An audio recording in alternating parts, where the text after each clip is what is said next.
Hello, we are Carrin and Kylie, and this is Opes and Dreams, a podcast about life's humbling moments, how we are able to live through and beyond them to achieve our goals and dreams. Each episode, we'll talk about an Ope, what led up to it, why was it so funny, and how it was a valuable lesson for growth. We are both sober living advocates, Midwest originals, and eager to share our stories with you. So join us as we laugh, cry, and chat about the hilarious complexities of humans. Here we go.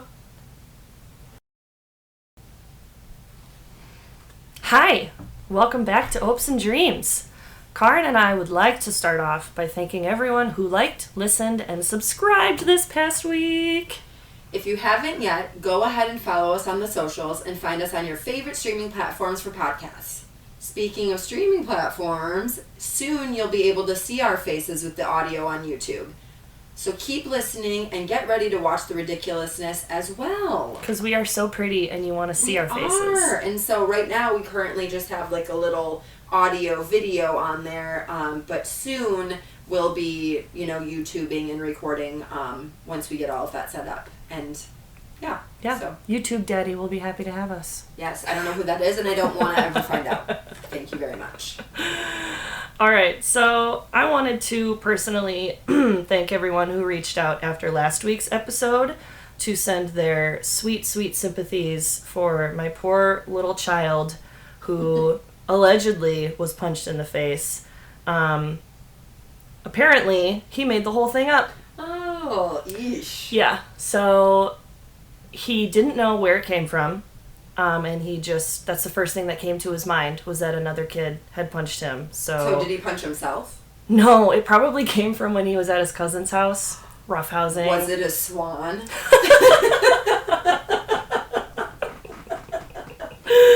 Everybody's nightmare. Did a swan just come and attack him, just like Jess? God. Yeah, so how's that for humbling moments? Right. I did make him tell the kid what he said, and I made him apologize. The kid was kind of annoyed that he took him away from whatever game he was playing to apologize. He should be. Right.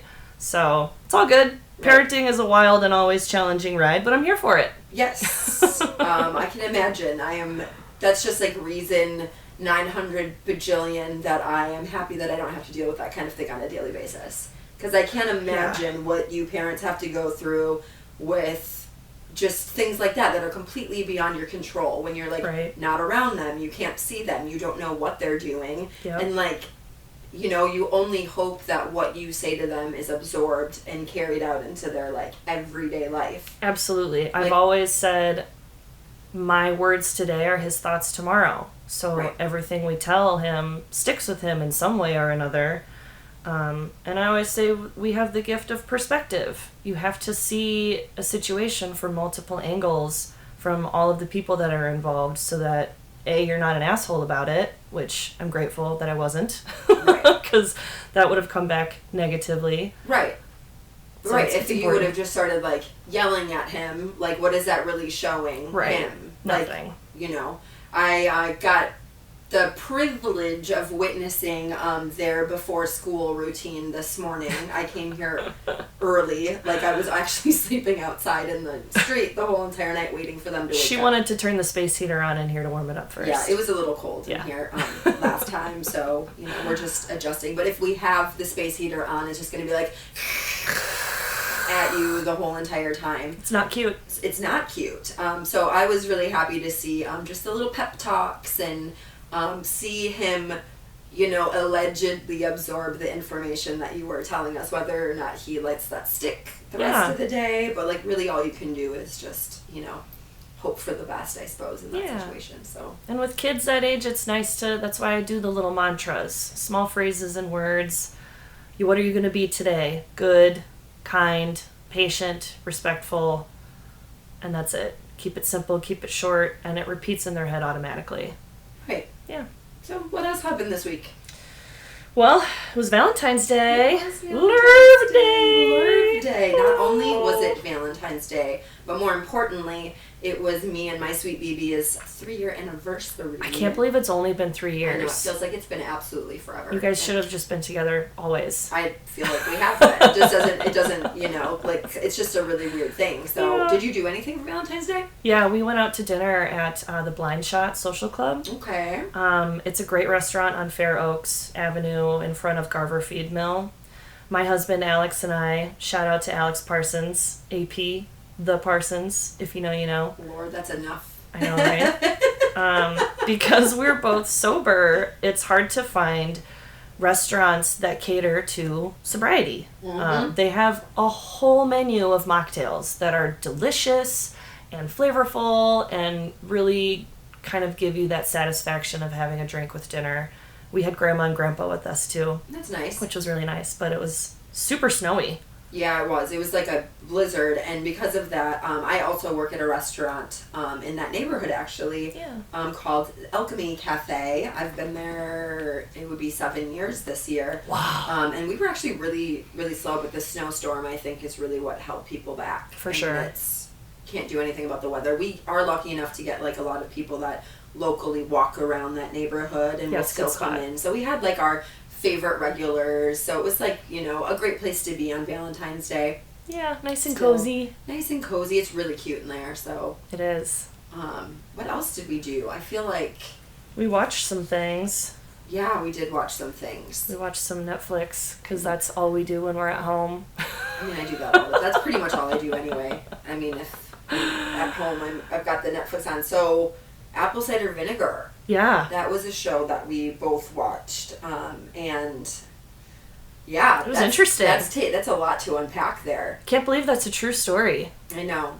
I don't know, like, how much truth is to it. Was it, like, because she's still, like, out there doing her thing. She's only 33. She's younger than me. Imagine, I mean. That's bonkers. It is crazy to me. It's so weird. I mean, if you haven't seen Apple Cider Vinegar, we don't want to, like, spoiler alert any of this for you, but the premise is basically that this girl just fakes cancer, and she's, like, out doing these blogs, and she's pretending to cure her cancer with healthy eating, which you can't do. Go see an oncologist, please. Yeah, I mean, I do subscribe to, like, holistic things, but for certain things, not so much for cancer or things like that. I think that that's a point where you need to, like, believe in science a little bit and trust your doctors. And I mean, there was another girl in the movie that was a little bit more into it. She goes to some center down in Mexico, and she just goes on this like hardcore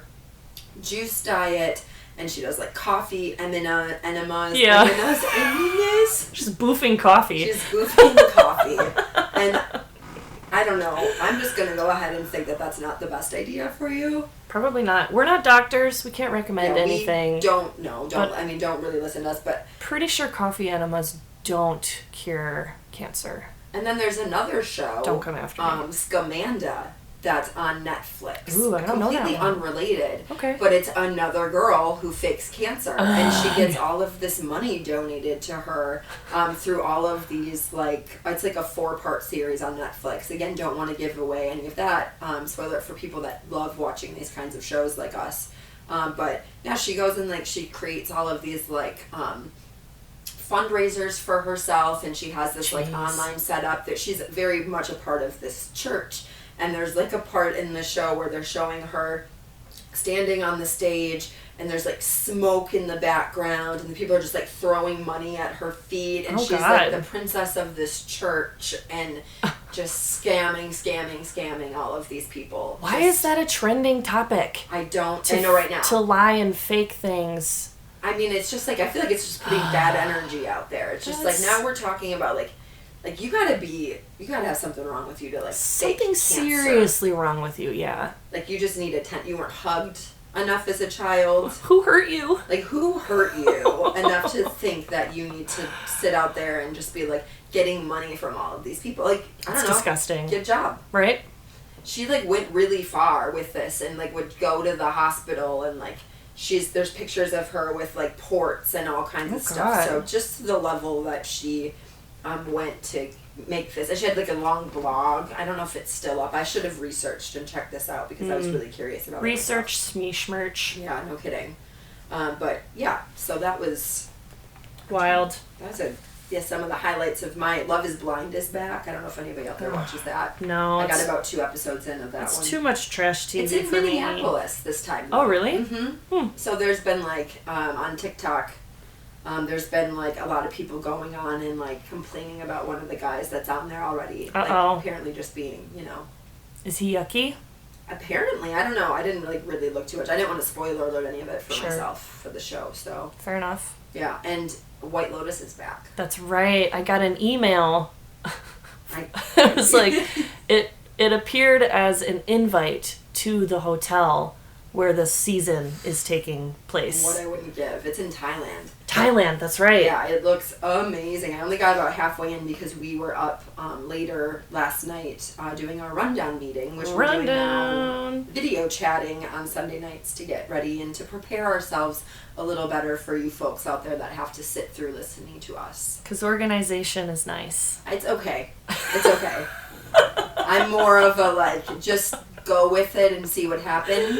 And she's out here with printed papers for us right now, which there is room for both of those things, and it seems to be flowing well for us. We complement each other very well.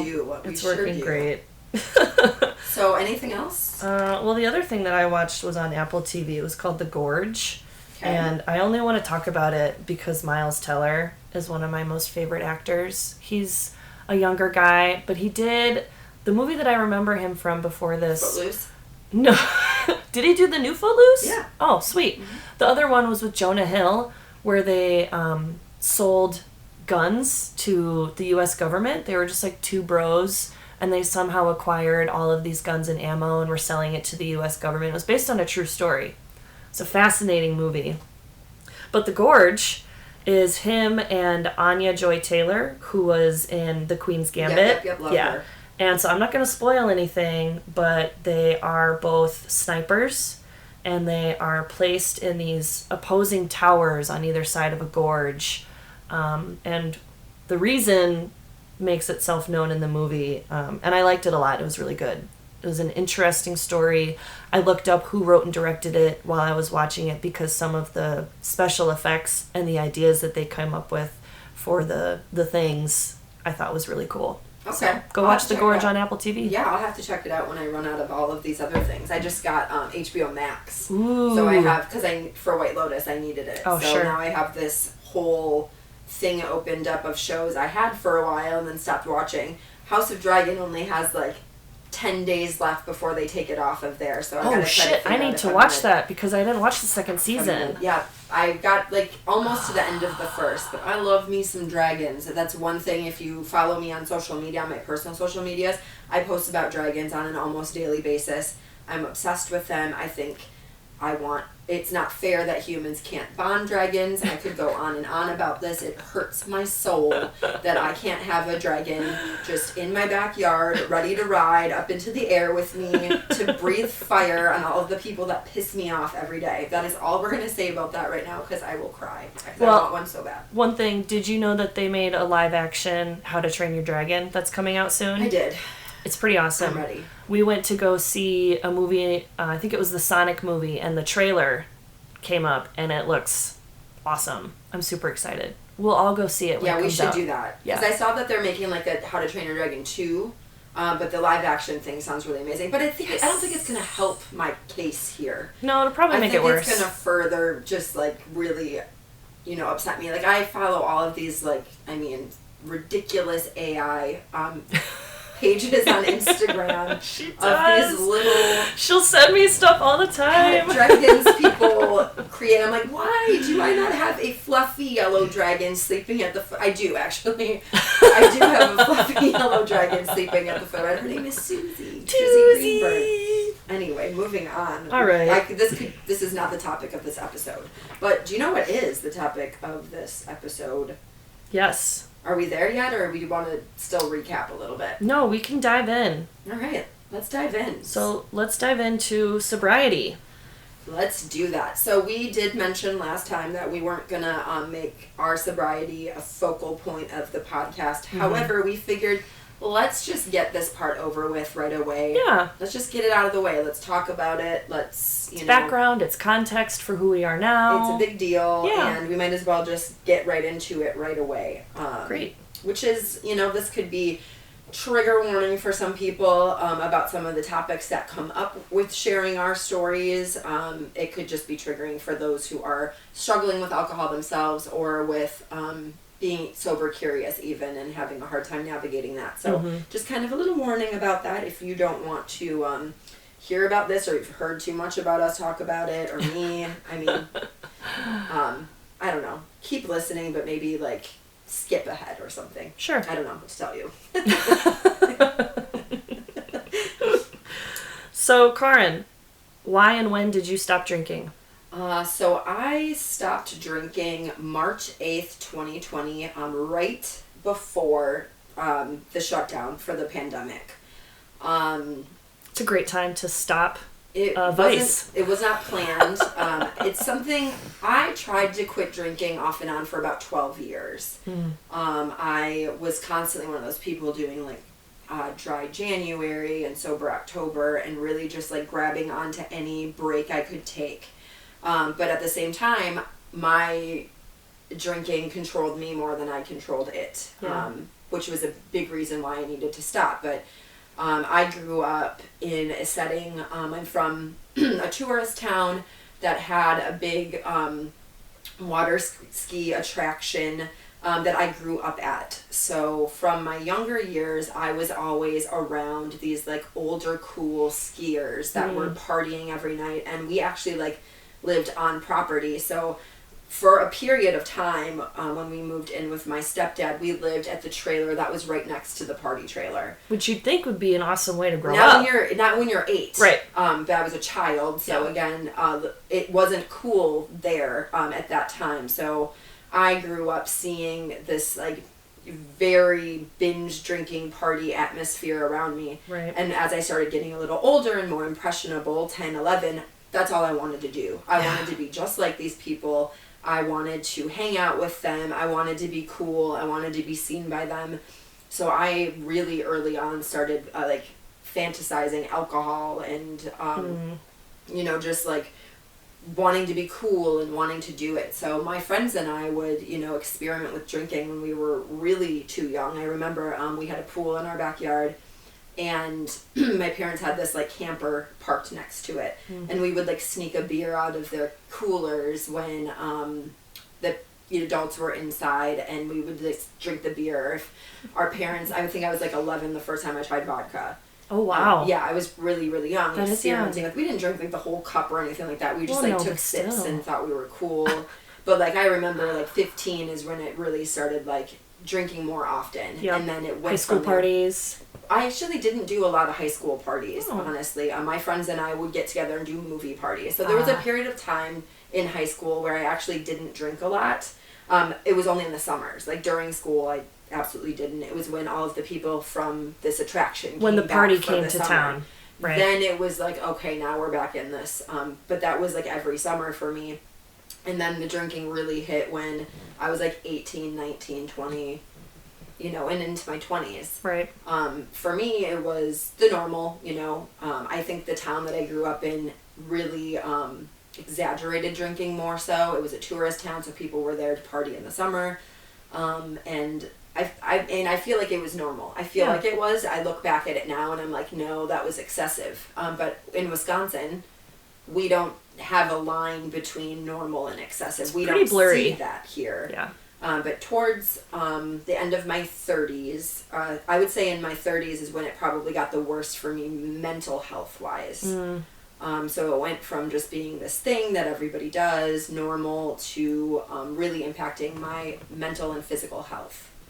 I, could start to see the physical effects of alcohol on my body. I was large. I was bloating. My skin was dull. My hair was dying. It was just all kinds of things. And I was, just gaining weight and just ugh. And then on top of that, I mean, my mental health was really taking a toll. I started being very depressed.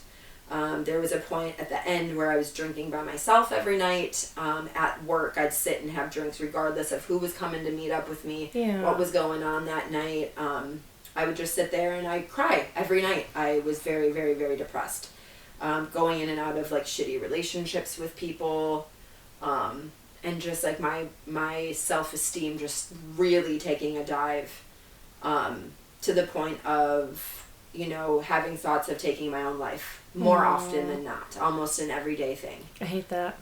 So there was a point where I was like, okay, well, you know, I either continue this, I'm gonna die, or I need to stop. Yeah. And I don't know, I don't know if some people might not believe in like these divine timings or divine interventions or things like that, but sure. I remember being at home this particular night, very depressed, very sad,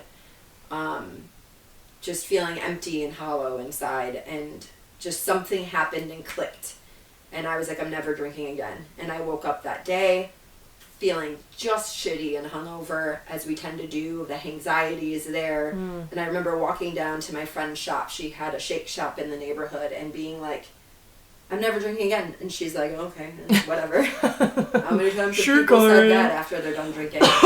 But that was it. I have never had a sip of alcohol on purpose since then. So that was that for me. And the first year or two was a lot. I mean, it was really learning. Once you quit, the work isn't done, and work is just beginning. Yeah. It's just getting started. And there's so much that goes into that, of just navigating that. But I will say I had one huge advantage when I quit drinking is I was a social drinker, meaning I never drank at home by myself. I would drink out at the bars by myself, because I was hoping that there would be somebody that I would end up getting to hang out with. Right. But the fact that I quit during the pandemic really created a solid base for me, because I couldn't go out and socialize and drink. Right. I didn't have that temptation to go out to the bar and see what was going on and who was out. I had to stay home for 3 months. Yeah. And that's a really important, the first 3 months are really, really important for like, just getting that pattern down and that foundation. The new habit. So that was a blessing for me. So there a lot of people had a hard time with the pandemic, and it was a really hard and scary time for everyone. But for me, it was changed my life for the better. So that's my little journey there. I love it. How about you? I don't think we've ever really talked too much about. Yeah. A little bit here and there, but a little bit. My story's a little different. I'm not as quote unquote loud about my sobriety, because it's just kind of, it became normal for me really easily. I quit drinking October 1st of 2017. My last drink was at John and Teresa Hardy's wedding out at Driftless Music Gardens. I had decided to quit drinking before that, but that was sort of my last hoorah. It was free. We were out there for the weekend. It was a good time. It was sort of my send-off to drinking. But also their wedding. Also their wedding. The send-off was the bonus. That was an amazing wedding. One of my favorites out at DMG. It was a beautiful, beautiful weekend. Shout out to John and T. We love you guys so much. We love you. And that was a great wedding. It was so beautiful. It was. Yeah. My sort of epiphany moment came sometime in between 2016 and the fall of 2017. My husband and I drank to get drunk. We didn't drink to just enjoy the beverage. The purpose of it was to get fucked up. And I drank beer a lot, and then I got curious about what it would be like to be sober, because I knew we wanted to have a child, and you can't drink while you're pregnant. You cannot drink alcohol while you are pregnant. Anyway, I wanted to see what it was like. I wanted to see what my life would be like as it was sober. So I did a month in February, and I kept track of every time we went out. I estimated how much money I would have spent. And I saved about $400 in that month of February. And I was like, okay, I can do this. I still went out to shows. I still went to the bar, still hung out with friends. And it was a good experience. After that, I started drinking again, but I started drinking vodka and whiskey instead of beer. So instead of drinking to just get drunk, I was drinking to fully black out. And I would stop remembering how we got home at night, which is not safe. It kind of got scary. And since I knew that I wanted to have a kid, I've always been the kind of person where I've got a 5-year plan. At the time that I met Alex, my 5-year plan was to get married and have a kid. When we first started hanging out, I told him about that. About 3 months into us hanging out, I was like, look, this is what I want to do. I want to get married. I want to have a kid. I want to do this part of life. If you're into it, let's keep going. If you're not into it, maybe we should stop hanging out. And he was fully on board. We moved in together after 6 months of dating, so it happened fast. But without bringing attention to people that don't need attention brought to them, I'll just say I saw friends stay up all night until their kids woke up. When I saw that was it for me. I was like, no way. My dream was to be the best parent that I possibly could be for this kid. So that's what I did. That is why I did it. I didn't want to be a hungover parent. That's the hugest motivation. The second biggest motivation was to set an example for Alex. I wanted him to quit drinking too. And he needed to. We both needed to. We were part of a group called Operation Shit Show. And that's exactly what it was. It was just a complete shit show all the time. So it was kind of like, okay, it's time to grow up. It's time to be responsible. Set the foundation for the life that we want to have. The life that we have now is awesome. We have this lovely house. We have our nice cars. We have our good jobs. And we have this amazing 6-year-old who gets 1,000% of our attention every single day. I often say, I'm fine being tired. I can be tired any day. I never have to be hungover.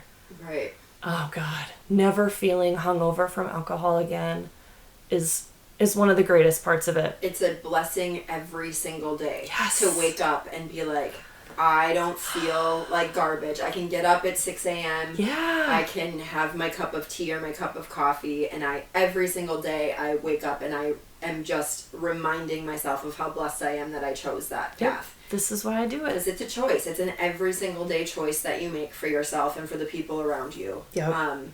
And it's just, it's really hard, especially being as involved in like the music scene as we are, and having to be in environments where naturally people are drinking more, they're doing whatever their recreational choice is, and just having to see, for me it's really hard to see people that I love and care about that are like older than I am, that are still making these choices for themselves to be destructive and unhealthy, and seeing them struggle and wanting so bad to be sober, because I don't know how many times I've had people come to me like, oh my gosh, how do you do it? I wish I could do that. I wish I could do that. And that's really hard for me because I'm like, it's a mindset. Like, it's such a hard thing to do, and to just see people want it so badly. Yeah. But I've said to people over and over again that if I could give one gift to anybody in the world, everybody that I love and care about, it would just be the feeling of being sober, like after the work is done, or the work is never done,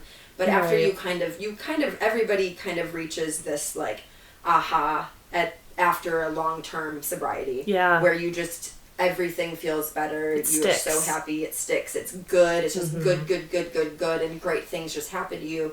And I just wish I could give everybody that like feeling for just a day, to know what that feels like, because I just don't think there would be alcohol abuse or even alcohol left in the world if people understood what that felt like, because it's a problem. It is. It is a problem, regardless of if people want to admit it or not.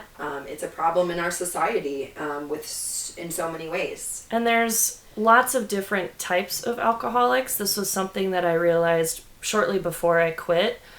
Just because if you get super drunk all the time, you're probably an alcoholic. Right. But also, if you have to have one glass of wine every single day after work, you're an alcoholic. Right. That's a level of alcoholism that some people may not want to hear, and I'm sorry, but that's what it is. I mean, there's so many different kinds of, not even alcoholism. You can't even really call it that all of the time, because there are high achieving people that still get up every day. They still go to work. They're making lots of money. They're providing for their family. Yeah, but they're doing great. Still can't not have that couple of beers every night when they get home, or go on the weekends. Like, they can't go to an event, or they can't do anything without having to have alcohol involved. It's too attached. And that's a problem. Yeah. Because we have many other beverage options that we can reach for. You can reach for sparkling water. There's, all kinds of things. I think that,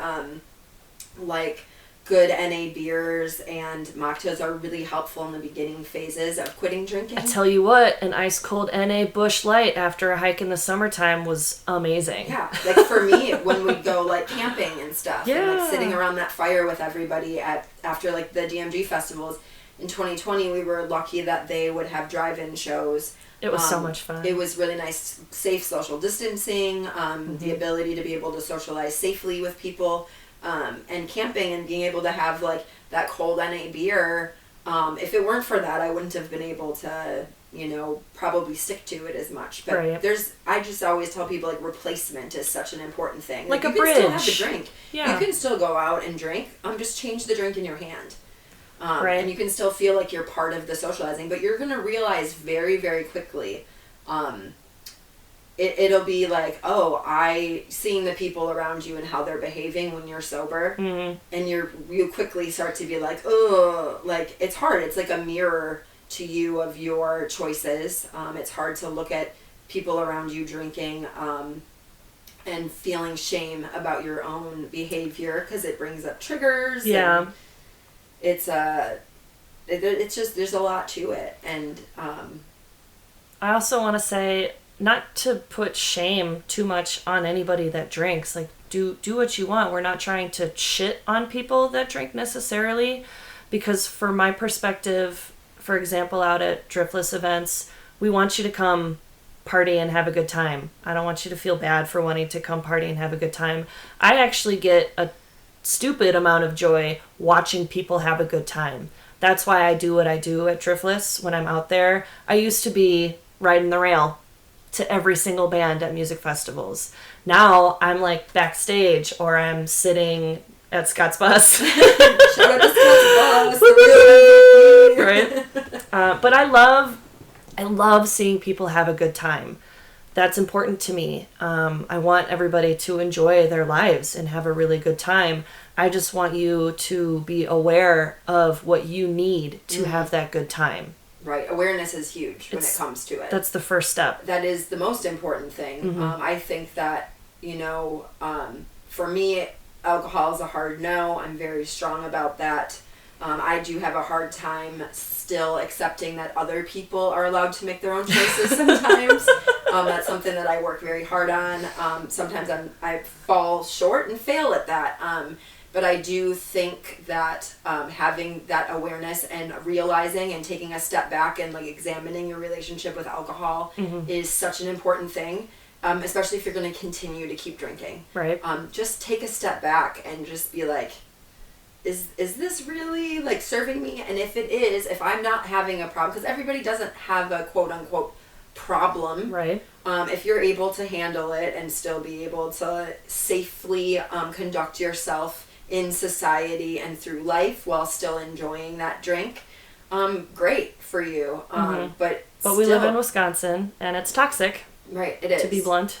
It is. It's not something that, say you're in California. Shout out to our San Francisco listener, whoever you were. We love you. If you're, out in other parts of the world and other parts of the country, everybody's like, it's not like that here. Right. This is not like the drinking culture that is here in Wisconsin.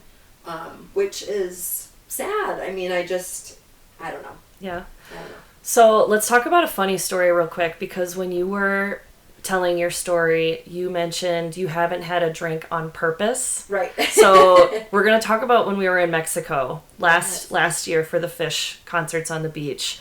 It was amazing. We were at a Moon Palace all-inclusive resort. So like you get into your hotel room and there is a literal cabinet that you just pull out of a drawer and it's liquor bottles. just as much as you want at any moment while you're in your room. The staff offers to lock it for you. Right. We didn't because we're like, no, we're good. We're good. Yeah, we we're don't not need worried to. about it. However, there was a restaurant that we frequented, the buffet, and our favorite server, Gregorio, remember? Hey, Gregorio. Hi, Gregorio. You don't know, but you were the best ever. I hope he's still there. He was so sweet. So we often would order coffee at the end of our meal because, instead of having a pick-me-up of alcohol, we'd have a pick-me-up of espresso. Coffee addicts. Yeah, we just replaced it with coffee. Right. So we asked for coffees at the end of our meal, and he's like, I'm going to bring you my special coffee. We're like, okay, cool. And he brings it over. All four of us, me, Alex, Carrin, and Dan, take a sip, and we're like, oh my God, that is so delicious, Gregorio. It's delicious. Life. What is it? It's magical. And he said, Kahlua. And we all just immediately, except for Dan. Dan is soul crushing. Yeah, we all pushed our cups towards Dan, like, here you go.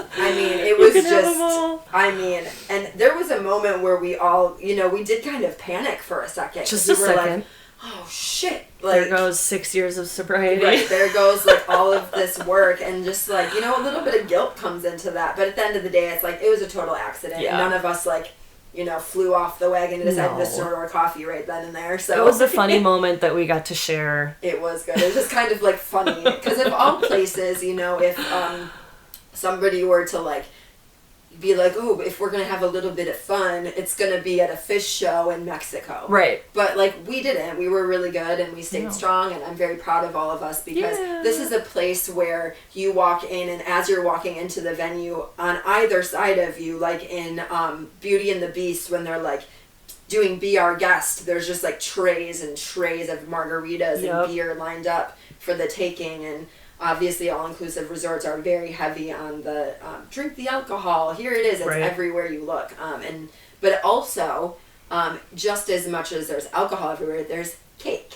And there's coffee cafes. And the cutest little desserts. There's just food everywhere. And there's taco stands out in the venue and churros and fries on the beach. French fries on the beach was the best day of my life. The only thing that could have made it better is if a dragon swooped down and picked me up and carried me over the venue, and it picked up Trey, and he just played a song for me on the back of this dragon. Carrin wishes she was Tila. I am. Am I not? So, yeah, there's that. So, but that was a really, anyway. It was a great trip. A couple of things we want to talk about for anybody who might be sober curious. Yeah. What you got? So, I've got a couple books that I would recommend to anybody that is really looking. One book is more geared towards women. It's called How to Quit Like a Woman by Holly Whitaker. That book is really powerful. It's more geared towards the high achieving woman, the woman who's out in society working hard, having those glasses of wine, and how to really navigate that kind of world and removing alcohol. She had at one point created a sobriety program called the Tempest Sobriety School that actually I loosely followed it. So it was you get sent an email every day with just different topics, and it was kind of a step-by-step program, not like AA, but it's in its own way, which I followed loosely. Once I made the decision, I was done. For me, it clicked. And it's like a switch. It is. It really is a switch in your brain. It was the same switch for me, real quick, when I quit smoking cigarettes, too. So I still smoked cigarettes after I quit drinking. Mm-hmm. I had my last cigarette the day before I took the pregnancy test. Ooh. I knew it was going to be positive. I remember driving down Northport, going over to the north side for some reason, and I enjoyed the shit out of that last cigarette, knowing it was going to be my last one. But because I knew what was coming next with my family, there was no other option. I didn't want to smoke more. I still, even 6 weeks after having him, I was in a wedding. Shout out to my bestie, Ashley in Florida. Love you. In her wedding party, I remember we were taking pictures outside the venue, and I held her cigarette for her.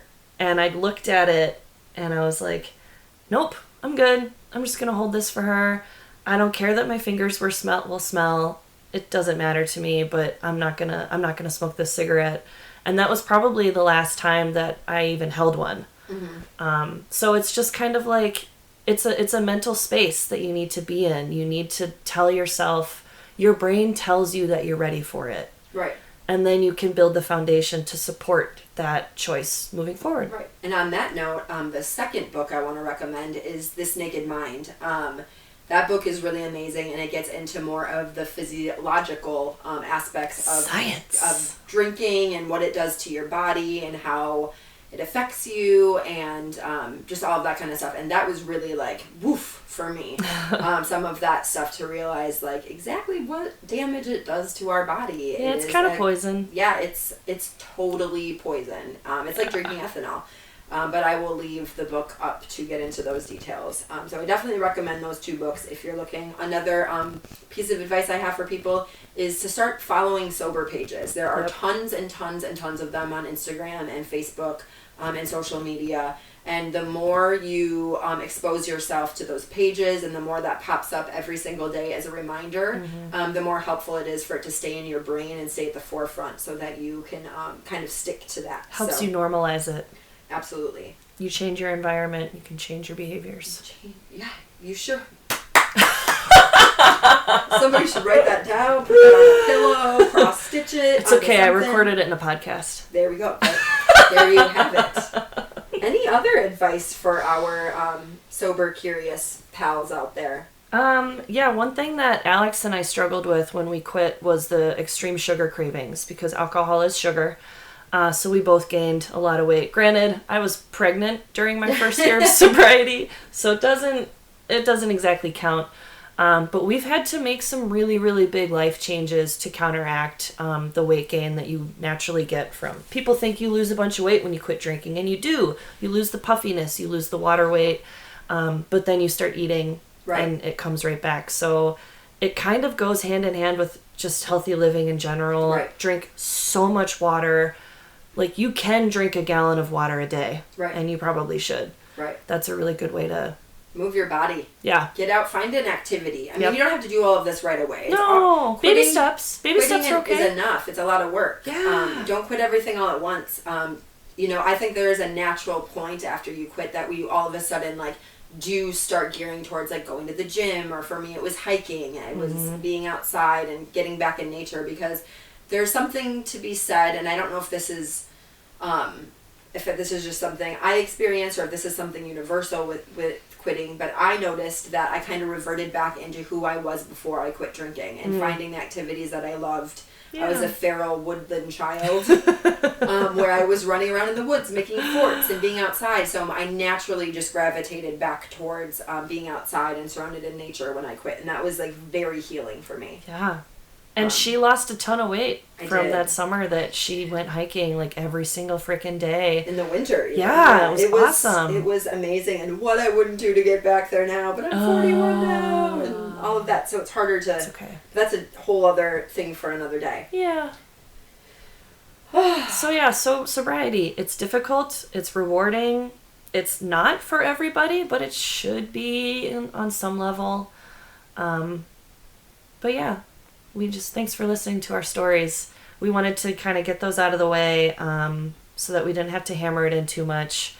And we can move on to other topics. Like being so grateful for all of the people that have listened so far. Thank you. It's been really amazing to see where people are listening from. Yeah. I'm an analytical nerd, so we have our host site that I'm constantly checking, like where people are listening from, what platforms they're listening to us on, and it's been really cool to just see, like, there's somebody out in San Francisco, there's people in Virginia, and just, it's just really, really, the real Virginia.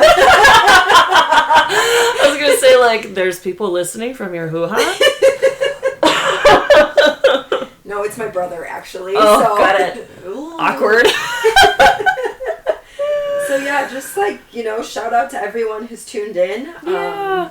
I wanted to shout out to my Menominee crew. What's up, Menominee? Thank you for liking and following. It's really cool to see people from my childhood tuning in. That was super fun. And like, speaking of liking and tuning in. It's Do it. really, really important, if you enjoy what we're doing here, to kind of help us spread awareness and share and like and subscribe and follow our socials. That's kind of how we keep being able to do this. So that's really important, and we really, really, really appreciate it. And we love interaction on the social media. We want to hear what you think we should be doing and talking about. We know that you all want to come on here and be guests. Obviously, when you want to come hang out with us. And we want you to. We do want you to. But we're not quite there yet. We're not really ready for having guests added into this. We will get there, though. We just got to try to figure this all out as we go. But we will be having some really exciting guests talking about various topics and sharing their hopes and dreams along the way. Yeah. So, yeah, just, again, thank you so much for joining in on the fun with us and for giving us a listen and a chance. Yeah. This is already a very fun learning experience, and we are so grateful to have this platform for which to bother you all. We are not life coaches, but we can be if you listen to our advice, which you probably should. And just one more time, thank you so much for listening. Again, don't forget to share, like, follow, and subscribe. We thrive on your attention. We literally need it to survive. Pay attention to me. We are #Narcissisters. Yes. I'm trademarking that before we trademark the podcast. Yeah, absolutely. And again, share with us what you think we should talk about next time. Comment your favorite moments. Remind us again of how hilarious you think we are. And join us next time when we ask, what would you do if your son was at home, crying out alone on the bedroom floor because he's hungry? Then the only way to feed him is okay. No, really. What would you do if you got a round trip plane ticket to anywhere in the world, and why is it Rockford, Illinois? Nothing against you, Rockford folk. Oh boy, that's going to be a really fun topic. That's going to be a wrap for us today, so thanks for bearing through episode number 2. Thank you. Thank you so much. Bye. Love you. Bye.